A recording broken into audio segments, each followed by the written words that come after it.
আজকে বানিয়েছিলাম তেলাপিয়া মাছের ঝাল। তবে আজকে মাছের ঝালটি সর্ষে বাটা দিয়ে বানিয়েছি, সাথে একটু পেঁয়াজ আর টমেটো দিয়েছি। তো চলুন কেমন করে রান্না করলাম সেটা আপনাদের সঙ্গে শেয়ার করছি।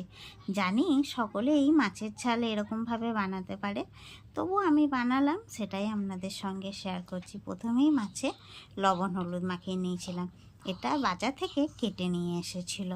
তো তারপরে এদিকে আমি সাদা কালো সর্ষে ভিজিয়ে রেখেছিলাম, সেটাকে আমি বেটে নেবো। এখানে 2 চামচ করে সাদা কালো সর্ষে নিয়েছি।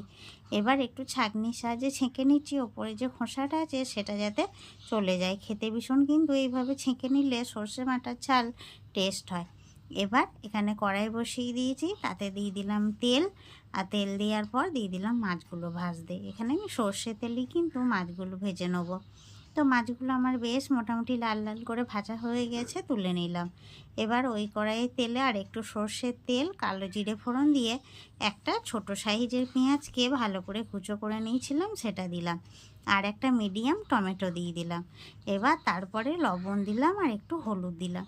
ততক্ষণে আমি পেঁয়াজ আর টমেটোটাকে গলতে দেবো। তাই দেখুন আমার নরম হয়ে গেছে, মানে একদম গলে গেছে। এবার ছেঁকে রাখা সর্ষে বাটাটা দিলাম। সর্ষে বাটাটা দিয়ে ভালো করে নাড়াচাড়া করব।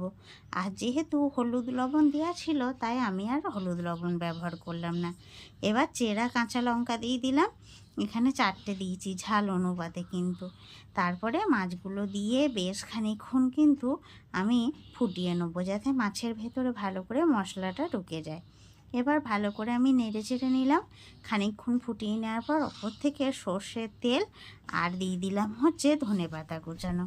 ব্যাস আমার সম্পূর্ণ রেডি তেলাপিয়া মাছের ঝাল।